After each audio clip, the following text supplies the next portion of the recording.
What if we're multitasking our beliefs? What if some of our theology is more mixed than a mixed salad? Yeah, I'm talking to some of y'all. I know that YouTube theology, though, it does mess you up, doesn't it? But what if we stop that? What if you fully committed on focusing on one thing? Follow Jesus. Obey him. I promise you, you will see results. Some of us are only half committed to Jesus and obeying halfway to his commandments, so we only see half the results and then complain it doesn't work.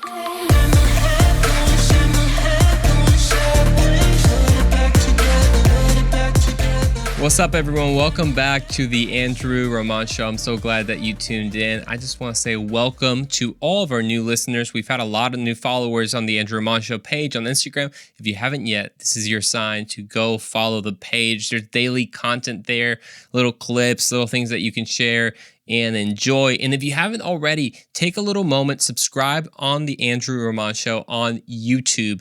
And while you're there, hit the notification bell and review on podcasts. Do all your part. That way, even more people can enjoy the show. So we've made it to part número 3. Numa, I think it's Numa Dry. Número 3. I'm kind of running out of languages here. I forgot my Japanese numbers. It's like Ichi, ni, san. Oh, there you go. Boom. Memory just kicks in. I think so. If you're Japanese and you know Japanese, well, please correct me. Put it in the comments in Japanese so I can't understand it. But we've made it. We made it to part 3 of Jesus Is. And man, this series has been deep. I mean, we don't waste time. We've talked about the reality of Jesus actually being alive in what that looks like for our lives and how it should affect our daily lives and our faith. We also talked about the reality that Jesus is closer than you think. You maybe thought he's been far away, or maybe you thought that the whole idea that Jesus is near is a little bit cheesy. Maybe it's anthropomorphism. Dang, I said it right this time. Maybe it's that. But we talked about the reality that all throughout the Bible, Jesus is, in fact, near, and he will be as he has always been. Well, today is part number 3. Yo, we are not playing around. I got my t-shirt. This is how special this episode is. I got a specific t-shirt with the title of this episode and with the motto. What's the motto? Jesus is worth following. That's right. Jesus is worth following. My passion is to bring you the very best. This series started with God really working in me first, revealing these things to me in a personal way where it convicted me. It required me to change and take my faith deeper. Well, today I want to discuss this truth with you. Jesus is worth following. I'll say that one more time. Jesus is worth following. We've talked about the fact that millions of people sing about this person called Jesus. Every Sunday, they write love songs about him, they travel and they talk about him, they preach about him. All those are very nice things. But let's get serious. What about those who are being persecuted for following him? For following this man called Jesus? I mean, it's a whole different thing writing a love song about him and then actually putting your life in danger because you follow him. Every day, men, women, and children are being tortured and persecuted. Many martyred because why? They follow Jesus. What's wrong with following Jesus? And if it gets you martyred, is it worth it? If it gets you tortured and persecuted, is it worth following Jesus? But why are they being treated this way? It's because they give their worship to Jesus. You see, the problem is not that they think that Jesus was just a good teacher or just another prophet. It's that they uniquely and only worship Jesus and no one else. Now that makes the devil mad. You see, the devil doesn't hate people worshiping idols. In fact, he loves that. Because every idol is Satan's chance to rob God of his due praise. But why does he hate that people worship Jesus? Let me give you a little bit of a history lesson, and I love researching this. You see, ancient Rome was a polytheist society. Polytheist meaning they believed in many beings, many deities. very much like the Greeks, very much like the Egyptians, very much like the Mesopotamians. I mean, you tell it all throughout history, basically every civilization, except the Jews, have believed in just so many deities. Everyone worshipped several gods at the same time because there wasn't this only one God who was ultimately above all without any flaws or without any weaknesses. This was similar, like I mentioned, of most ancient civilizations. You see, you have Hathor for the Egyptians, or Aphrodite, as you've maybe heard, for the Greeks, or Venus for the Romans. If you were a single person, whether an Egyptian, a Roman, or a Greek, you would be praying to this goddess if you were looking for love. And at the same time, you were praying to some other god for protection and another god for provision and blah, blah, blah, because there was no God that was the one and only. But Jesus claiming to be the one and only God dethrones every so-called God of their place of worship, because there's only room for one. It's kind of like truth. Truth, by definition, is exclusive. If it's true, that means something else is a lie. See, we live in a pluralistic society. We live where everything can be true. But as I so aptly many times quote from The Fiddler on the Roof, when someone looks at the newspaper and they're both telling different stories, and one guy says, "You are right," he looks at the other guy saying, "You are right, you can't both be right." Well, he's right about that. Unfortunately, we think that everyone can be right, that there's so many thrones and everyone can take whatever throne that they want. But when Jesus takes his, there's only room for one. This is what upsets our quote-unquote tolerant culture about Jesus. You see, John chapter 14, verse 6, this is what he said. Jesus told him, "I am the way, the truth, and the life. No one comes to the Father except through me." Now, this is the most politically incorrect statement in history. I put my bet on that. Did you hear that? Did you hear oh man, is he egoistic? Is he selfish? How dare, really, the nerve of Jesus saying, "I am the way, I am the truth, and I am the life"? No one, he didn't say a few or those who believe. No one comes to the Father except through him. So him saying, "I am the way," means that no other roads lead to the mountain. You've probably heard the phrase, all roads lead to the mountain, or all rivers lead to the sea. But when he says that he's the truth, it means that if you reject him, you accept a lie. When he says he's the life, means that outside of him is death. Not life, death.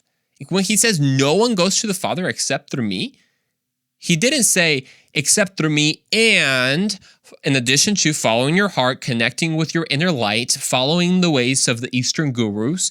Jesus is not a road sign on your way to heaven. He's not someone who points you to the way. He is the way. Now, that's a controversial statement. I get it, because it's exclusive. It's intolerant. Here's the thing about intolerance. We should be tolerant of people, in a way. But God is kind of intolerant of something very specific. And it was actually his intolerance that saved us.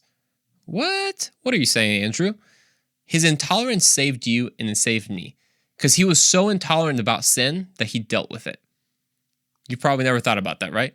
I know I didn't until I read a book about it. God was so intolerant about sin that he dealt with it. If he was so tolerant about you and me, we both go to hell without a chance to avoid it. However, God was intolerant to sin. He loves us so much that he wanted to provide a way to rescue us. You see, when Jesus said that he's the way, the life, and the truth, he gave no room for anybody else.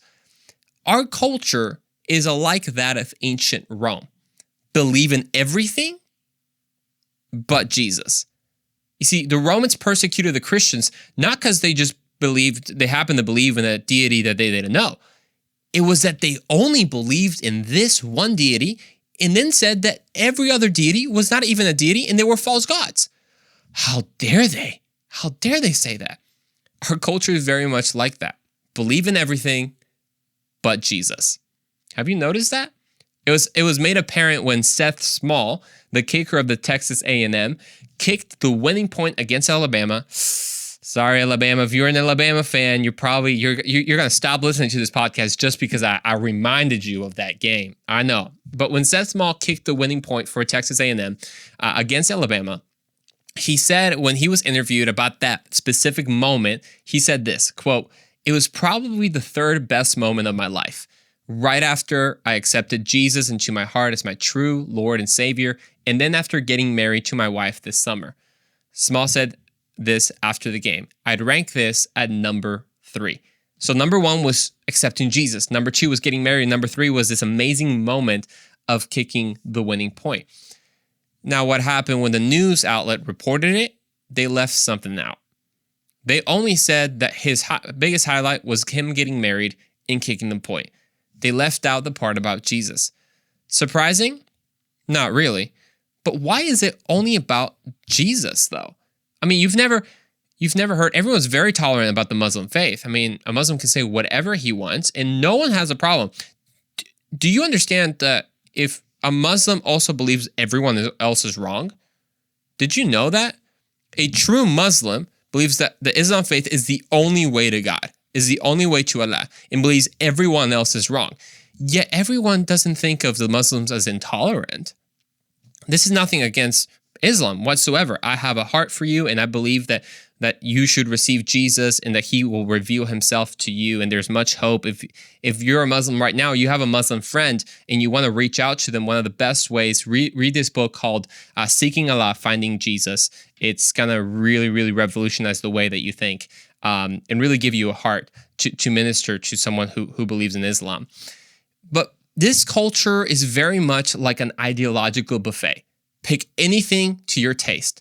Here we have a little bit secularism, we have a little universalism, a little bit of Christianity over here, a little critical theory here, and pick on your plate whatever you'd like. That's what we tell people. And there we go, especially when you're young and you go to college and you spent all day on Instagram and TikTok and everyone's giving you something to eat. Oh, well, my gender, let me explain to you what pantheo something gender is. And you're like, oh, okay, let me write that down. Let me add that to my plate in the buffet of ideologies. But why can't you just add Jesus to that plate as well? Right? Because like, Andrew, what's the problem? Okay, Jesus is worth following. Great, I'll follow him and everyone else. Like, why can't I just follow him and everyone else? Why can't he just be part of the buffet? Why can't it just be critical theory? And why can't I just be a Christian who prays and who chants? Oh, did I hit on something? I remember this conversation. I was in an airplane one time, sitting next to a lady who was reading a book with an interesting title. It said, "My Baptist Preacher's Buddhist Teacher." I was like, that's interesting. And we started a conversation. She said she was a Christian. She went to a pretty prominent church. And she said, oh, I love Jesus, absolutely. But she was reading this book about Eastern meditation and the way that it would help you. And then she was also a member of, it was a certain acronym, but basically it's what I call a hijack belief. It's a belief that hijacks different religions and says, hey, you can still be a Christian. I'm just adding to your faith. So go ahead and chant. Go ahead and believe in universalism. Go ahead and believe that all ways lead you to heaven. But you can still be a Christian. Don't worry about it. It doesn't mess up anything. That's a hijack belief. And unfortunately, as Christians, we have accepted a lot of beliefs from the world and from secularism, from universalism, from New Age, from even pantheism. And we're over here adding all things to our plates when Jesus says, I'm sorry, there's room for one. Only one. But you might ask yourself, why can't I be a Christian who chants? Why can't I be a Christian who, I say I love Jesus, but who also practices Eastern meditation? A Christian why can't I be a Christian who allows the world to dictate my beliefs on sex, race, identity? You name the topic. Here's why. Because saying yes to Jesus is saying no to everyone else. Jesus is not an add-on to your life. He is who you build your life on. I'm going to say that again. Jesus is not an add-on to your life. He's not just a little thing that you hang around your neck, a little cross to add to your fashion. No, he is who you build your life on. Our relationship to Jesus in the Bible is painted as a marriage. I don't know if you've noticed that. We talk about the bride of Christ a lot, and especially as a dude that's been a little bit hard, right, to understand. You're like, wait a second, I'm a bride? Bro, that's a manly bride that I am. No, okay. Let's take a couple steps back. We're the bride of Christ. Now, a bride, I'm going to say this, and it might sound harsh, but what does a bride do? A bride saves herself, as the groom does, for each other, right? The bride doesn't go sleeping around with everybody before her wedding. In the vows, they say yes to each other, in quote, forsaking all others. It's the same way with Jesus. Unfortunately, we've said yes to Jesus and yes to everyone else, which basically means no to Jesus. Let me come here, come close. If you're not listening, listen closely. Saying yes to Jesus is saying no to everyone else. Saying yes to everyone else is saying no to Jesus. Because Jesus is exclusive. But he's inclusive. What do I mean by that? Jesus says, hey, the way is exclusive, meaning there's one way, there's one door, yet it's inclusive because everyone's invited. That's the most amazing thing. I love that about the message of Jesus. People say, oh, Christians are so intolerant. They're so exclusive. What are you talking about? Like, it's not like the way is like you have to pay a high price. It's not like you have to be a certain race. It's not like you have to have a certain socioeconomic status to be a Christian. What? No, Jesus invited everybody. His 12 disciples were from all walks of life. His apostles later with Paul and everyone, they're from all walks of life, all socioeconomic status, all different races, all different languages. And Jesus says, you're all invited. I am the door. Just take the one door. But it upsets people. Believe in everyone but Jesus. Now, you might be saying, Andrew, look, why not Islam? Why not Hinduism? Why not whatever it is? Why not just having a good heart? Why is that not enough? Like, what's the big deal with just believing in Jesus? Like, why is that such a big deal? Let me break it down for you. Let's take a couple steps back. Why is Jesus worth following? Well, it all depends if he is who he says he is. As we saw previously, believing in a higher being or a higher power is well, not hard. Everyone believes in some type of ethereal force at some point. And if they don't, they usually believe in ghosts, and they usually believe in demons, which that tells you they believe in some higher powers, right? Well, that's not hard, especially with all the evidence that we have at the beginning of the universe, and the universe needs a cause, and blah, blah, blah. We did a whole episode on that, on proving God's existence. Now, then you have to ask yourself, okay, let's say, granted, a higher being exists, a higher power. We don't know if he's personal or not, but has this higher power or higher being ever communicated with humans? Maybe he hasn't. Maybe he, as a deist would believe, maybe he said he created the world, set it on the clock, and just left and drank some coffee. I don't know. Maybe he did that. But ask yourself, has this higher being ever communicated with humans? Many religions say, well, yes. Islam, for example, says that Allah has communicated to his creation through the Quran. And we have the one who presented us the Quran was the Prophet Muhammad. Others say that, well, it's not necessarily like a higher personal being, but you do have to look inside you to connect with that higher energy, with that higher power, which, you know, comes from Hinduism and the Atman and all that liberation stuff that we can touch on a different topic. And then they say, well, it all takes more of nothing, right? Just empty your mind and connect. Judaism, for example, believes that God is revealed through the Torah, right? More specifically, the Tanakh. That is the Torah, the Nevi'im, the Ketuvim, which it's the book of the prophets, the writings, and in the law, right? The law of Moses, the first 4 books of the Bible.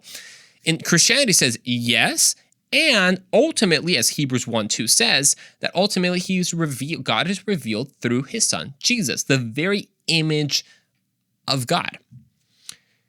So it all boils down to Jesus, because if you're serious about finding meaning, if you're serious about finding ultimate reality, if you will, it all comes down to Jesus. Judaism says it's only through, the Tanakh, the Torah. Islam says it's through the Quran.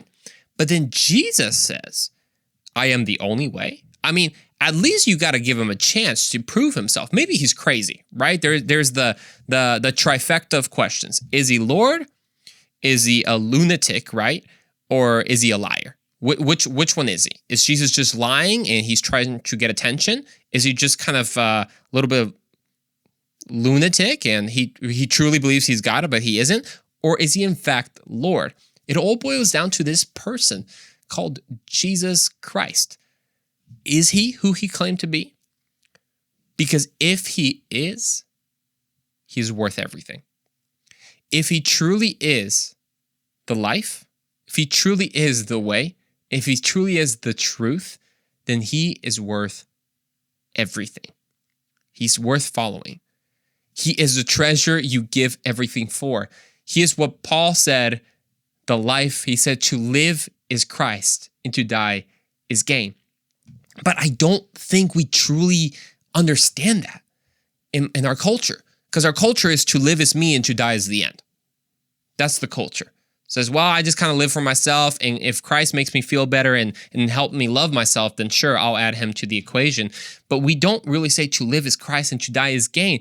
But if Jesus is truly the person he claims to be, if he resurrected, that's what Paul says. I love this. I've said this before in this episode. Christianity is the most disprovable religion in the world. Just show the body, prove that Jesus didn't rise from the dead, or he wasn't who he claimed to be, and congratulations. We're all fools here. I've done this podcast for nothing. It's a motivational talk more than anything to do with eternal life and talking about the gospel. If Jesus never rose from the dead.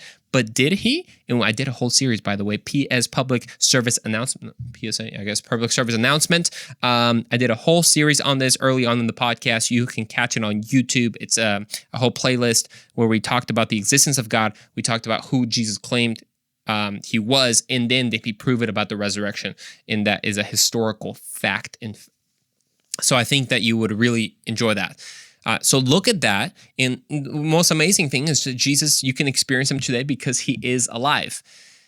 So if he is who he claimed to be, then I think he's worth following. Because that means he answers everything. He answers what eternal life is about. He answers what ultimate reality is about. He changes everything, that there's life after death, that it's not, you don't have to believe in naturalism, that all we see is all that there is. But I feel like it goes deeper than that. One of the reasons we have trouble committing ourselves fully to Jesus is because maybe we've been disappointed. Maybe you went to church and you got hurt. You got hurt by someone saying that they were a Christian. Or you tried believing, but then something bad happened to you that you just couldn't understand. How could God allow this, you ask yourself? Or you've seen Christians who are just not a good representation of Christ and, well, let's be honest, have been hypocrites. But I also think it goes even deeper than that. I think we just have to stop being spiritual multitaskers.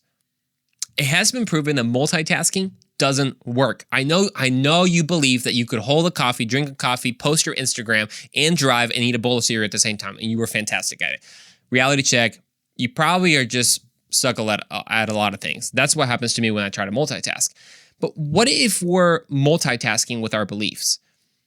We switch so often, saying we believe in something, living a different way. I believe in this and this and this and this. And we're trying to handle so many different lives, so many different identities, so many different masks that we put on to try to prove ourselves to be someone that we're actually not.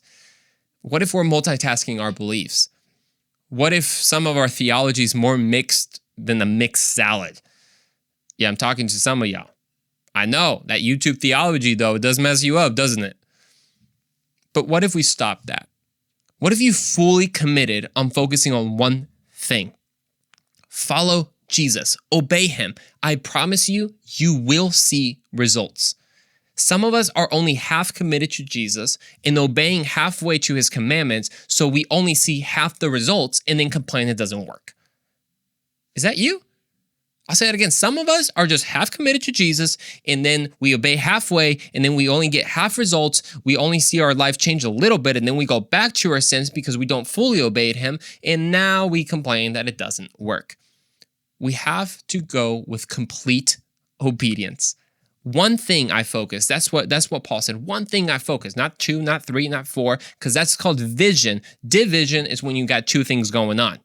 Your life is very divided because you got two visions going on. You got to focus on one thing. You want to hear God? Focus on God. You want to follow Jesus? focus on Jesus. Your eyes will determine how well you listen. So keep your eyes on God. If Jesus is who he is, which in fact he proved to be, then he is the way, the truth, and the life, and it starts today. Look, I understand that maybe this can be hard to sometimes take in because maybe you've lived a certain way and now you're challenged to go deeper. Because if we would only know who Jesus is, we wouldn't give him a cold shoulder. We wouldn't run to anyone else to fulfill us. In fact, John 4:10, Jesus replied to the Samaritan woman who was asking if Jesus needed a drink. And he said, if you only knew the gift of God has for you and who you are speaking to, you would ask me, and I would give you living water.